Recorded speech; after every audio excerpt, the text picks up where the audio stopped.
अस्सलाम वालेकुम। तो आज जिस इशू के ऊपर मैं बात करने लगी हूँ डेफ़िनेटली वो सेहत से रिलेटेड है और पाकिस्तान में जो सेहत के मसाइल हैं वो हम सब के सामने हैं। एनी हाउ ये इशू है पंजाब में मुनाफ़े की खातिर गैर मयारी इंजेक्शन लगाने का इंकशाफ हुआ है और जो केसेस रिपोर्ट हुए हैं वो कसूर, मुल्तान और सादकाबाद से 20 केसेस ऐसे रिपोर्ट हुए हैं जिनकी बीनाई जो है वो मुतासिर हुई है इस इंजेक्शन के लगने के बाद और इसमें पीपल्स पार्टी के एक रहनुमा भी शामिल हैं जिनकी फैमिली भी इससे मुतासिर हुई है और उनका ये कहना है कि जिस इंजेक्शन के ऊपर यूएसए में पाबंदी है तो वो इंजेक्शन फिर यहाँ पर क्यों लगाया जा रहा है। इसी हवाले से जो पंजाब गवर्नमेंट है, जो निगरान पंजाब सेटअप है, उसमें एक कमेटी बनाई गई और कमेटी जो है उन वेंडर्स को भी तलाश करेगी और ये जो लोग गैर मयारी इंजेक्शन बना रहे हैं जिसकी वजह से लोगों को प्रॉब्लम हो रही है उनके खिलाफ क्रैकडाउन भी किया जाएगा। इसमें नवीद अब्दुल्ला और बिलाल नामी लोग शामिल हैं जिनके ऊपर ये मुकदमा दर्ज किया गया है और जो इसके वेंडर्स हैं उनको भी ढूंढने का काम जारी है। तो अब सवाल ये पैदा होता है कि मैं यहाँ पे कोट करना चाहूँगी बिल्कुल assistant professor king Edward medical college के जो कि हैं डॉक्टर अली ज़ैनुल आबदीन। तो जो डॉक्टर अली ज़ैनुल आबदीन साहब हैं, इन्होंने ये कहा है कि ये भारतीय बायोलॉजिकल हथियार भी हो सकता है और इसको इंटरनेशनल स्टैंडर्ड के अकॉर्डिंगली प्रिपेयर नहीं किया गया। इस वजह से भी ये प्रॉब्लम सामने आई है, लेकिन अच्छी बात ये है कि जो लोग इससे इफ़ेक्ट हुए हैं, ये इसका इलाज मुमकिन है। वो दोबारा डॉक्टर के पास जाएँगे और दोबारा से उनकी ट्रीटमेंट की जाएगी। अब ज़रा ये सुन लीजिए कि एक्चुअली ये एविस्टिन जो इंजेक्शन है, ये किस लिए यूज़ होता है?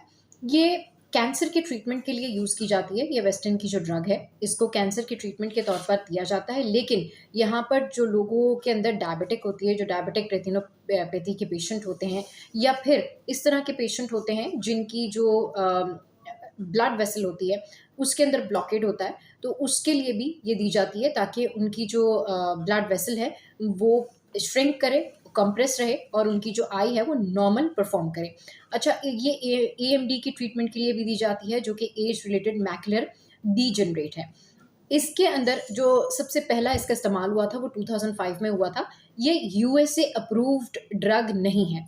जो हम कहते हैं ना कि एफडीए अप्रूव्ड ड्रग, ये यूएसए अप्रूव्ड ड्रग बिल्कुल भी नहीं है। ये इसलिए इस्तेमाल होती है कि बाकी ड्रग्स के मुकाबले में बहुत चीपर है। यानी कि जो ड्रग्स यूएसए अप्रूव्ड जो ड्रग हैं उनमें एसेंट्रिक है और लुसेंटिस है। इसके अलावा रेनिजुमैब है। ये जो है यूएसए अप्रूव्ड है एफडीए से, लेकिन ये जो एवेस्टिन है ये अप्रूव्ड ड्रग नहीं है, लेकिन इसको मल्टी डोज वायल के तौर पे इस्तेमाल किया जाता है ताकि गरीब आदमी की पहुंच तक ये आसानी हो उसको और इलाज कराने में भी आसानी हो। इसके 10 इंजेक्शंस भी लगते हैं, 5 इंजेक्शंस भी लगते हैं। लेकिन अब जो मामला सामने आया है उसमें ये सामने आया है कि जो इसकी जो तैयारी है वो इंटरनेशनल उसूलों के मुताबिक नहीं है। ये जब इंजेक्शन तैयार किया जाता है, ये मल्टीवाल डोज का जो इंजेक्शन है ये तैयार किया जाता है, तो उसकी तैयारी के 6 घंटे के अंदर इसको पेशेंट को लगना चाहिए, पेशेंट तक पहुंच जाना चाहिए। इसकी जो पैकेजिंग है वो बिल्कुल इंटरनेशनल उसूलों के अकॉर्डिंगली होनी चाहिए। एक तो ये एफडीए अप्रूव नहीं है, सेकेंडली ये उन गरीबों के लिए उन उन एरियाज़ में, उन शहरों में दिया जाता है जहाँ पर लोग इसको अफोर्ड कर सकें।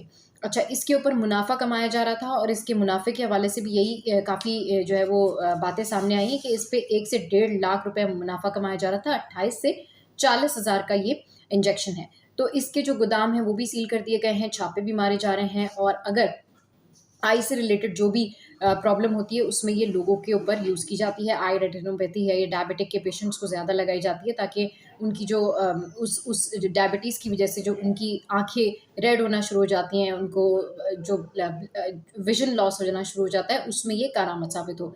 लेकिन ये प्री-फिल्ड इलेक्शन में आती है, लेकिन यहाँ पर इसकी जो पैकेजिंग है, वो एक डिस्पेंसर साहब जो हैं वो इंजेक्शन से भर-भर के दे रहे हैं। स्टेराइल नहीं थी या क्या वजूहात है या फिर बाकी इसके पीछे कोई जिस तरीके से असिस्टेंट प्रोफेसर साहब कह रहे हैं, अली ज़ैनुल आबदीन साहब कह रहे हैं, किंग एडवर्ड मेडिकल कॉलेज से हैं, वो ये कहते हैं कि भाई कोई भारतीय बायोलॉजिकल हथियार भी हो सकता है। सो लेट्स सी, अब तहकीकाती कमेटी बना दी है।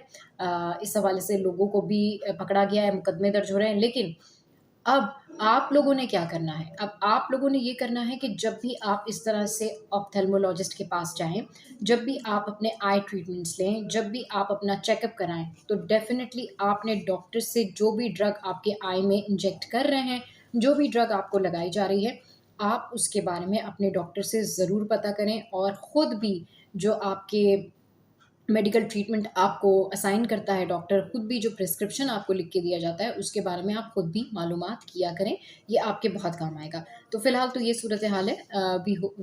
आई होप कि ये जितने भी लोग इससे मुतासिर हुए हैं उनको रीट्रीट किया जाएगा और उनकी आँखों का इलाज किया जाएगा। पंजाब हुकूमत की जानिब से कहा गया है कि इन लोगों का मुफ़्त इलाज किया जाएगा। So let's hope for the best कि इस तरह की जो मामलात हैं वो पहले की तरह अब दोबारा सामने ना आएँ और इन लोगों के खिलाफ क्रैक डाउन किया जाए। और अगर ये कोई भारतीय बायोलॉजिकल हथियार है, तो इसकी भी छानबीन की जाए। सो सब आई स्पीक से फिलहाल इतना ही।